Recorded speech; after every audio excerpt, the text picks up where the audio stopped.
आप सबको ये तो पता ही है कि हमारा हार्ट धड़कता है तो अपने हर एक धड़कन के साथ ही ब्लड को पंप भी करता है। शरीर के हर एक ऑर्गन तक पहुंचाता है ब्लड को। आप में से हर कोई ये जानना चाहेगा कि जब दिल धड़क कर खून को पहुंचाता है शरीर के हर एक अंग तक, हर एक टिश्यू तक, तो हृदय से शरीर के अंगों तक खून को पहुंचाने वाला माध्यम क्या होता है, वो कैसे काम करता है और उसकी संरचना क्या होती है। और इस वीडियो में हम यही जानने का प्रयास करेंगे। देखिए, हमारे हृदय से जुड़ी रहती है शरीर के विभिन्न अंगों तक पहुंचाने के लिए रक्त वाहिकाएं, और यही रक्त वाहिकाएं शरीर से डीऑक्सीजनेटेड ब्लड को हृदय में वापस भी ले जाती हैं। फिर डीऑक्सीजनेटेड ब्लड को ब्लड वेसल वापस फेफड़ों की तरफ ले जाता है। फेफड़ों से यही ब्लड ऑक्सीजन लेते हैं और दोबारा से ये खून जाते हैं हृदय की तरफ, और हृदय दोबारा से इस ब्लड को पंप करके इस ऑक्सीजनेटेड ब्लड को शरीर के हर एक अंग तक पहुंचाता है। इसीलिए तो हार्ट बहुत ज्यादा इंपॉर्टेंट है हमारे शरीर के लिए। देखिए, शरीर में फैली हुई ये रक्त वाहिकाएं 3 प्रकार की होती हैं। मतलब इन्हें हम 3 तरीके से पढ़ सकते हैं समझने के लिए। एक होता है आर्टरी, जिसे हिंदी में धमनी कहते हैं। दूसरा होता है कैपिलरी, और तीसरा होता है वेन्स, जिसे हिंदी में शिरा कहते हैं।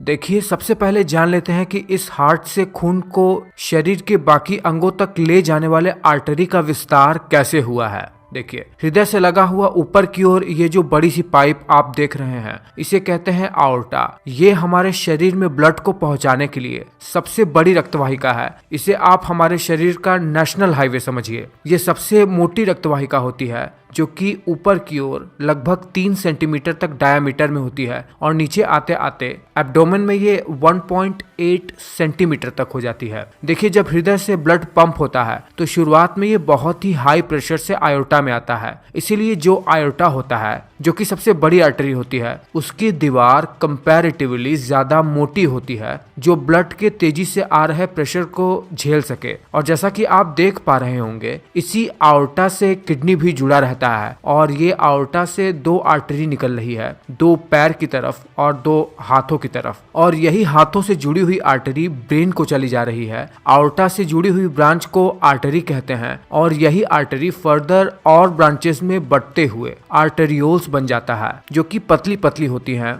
और ये आर्टेरियोल्स जब ऑर्गन के पास पहुंचती हैं, यानी टिश्यूज के पास, तो ये एक कॉम्प्लेक्स जाल बना लेती हैं, जहां पर इसे कैपिलरी कहा जाता है। ये कैपिलरी बहुत ही पतली पतली होती है, और यही कैपिलरी टिश्यूज को ऑक्सीजन प्रोवाइड कराती है। जो ऑक्सीजन रेड ब्लड सेल्स के साथ बाइंड हो गया था, अब टिश्यू पर जाकर वहां पर टिश्यू को एनर्जी देता है, और इसी कैपिलरी से जुड़े रहते हैं, यानी इसी कैपिलरी के जाल से जुड़े रहते हैं एक इससे थोड़ी मोटी रक्तवाहिका, जिसे वेन्यूल्स कहते हैं। वेन्यूल्स जाकर जुड़ जाती है एक बड़े वेन से, और यही वेन अब सीधा हृदय के इंफीरियर और सुपीरियर वेना केवा से जाकर जुड़ जाता है, जो कि वेन्स में सबसे बड़ी रक्तवाहिका होती है। जहां पर ये अब जो डीऑक्सीजनेटेड ब्लड हो गया था, जो ब्लड टिश्यू को ऑक्सीजन पहुंचा दिया था और जिसमें अब ऑक्सीजन की कमी थी, वह दोबारा से हृदय पर पहुंच जाता है। हृदय से दोबारा फेफड़े पर ऑक्सीजन लेता है, फिर हृदय पर आता है, और फिर हृदय पंप करके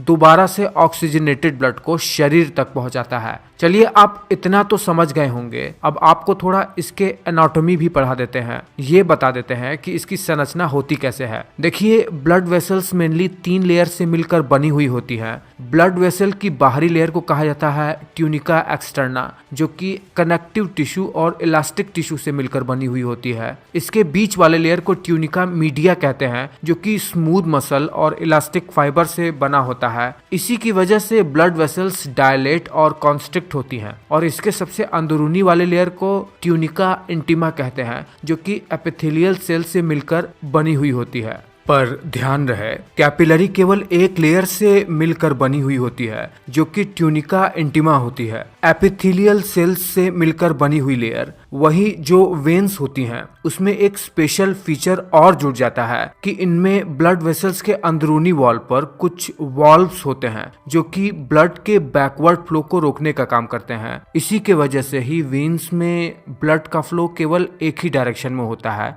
डीऑक्सीजनेटेड ब्लड का हृदय की तरफ बहना। ये वेन्स ऑक्सीजनेटेड ब्लड को लेकर शरीर के बाकी अंगों तक नहीं पहुंचाते हैं। वेन्स का डायामीटर थोड़ा ज्यादा होता है और उनकी वॉल थोड़ी पतली होती है आर्टरीज की तुलना में। मैं ये समझ रहा हूँ कि एक बहुत ही छोटे से वीडियो में बहुत सारी जानकारी दे पाने में मैं सक्षम हो पाया हूँ। अगर ऐसा है तो आप वीडियो को लाइक जरूर करना।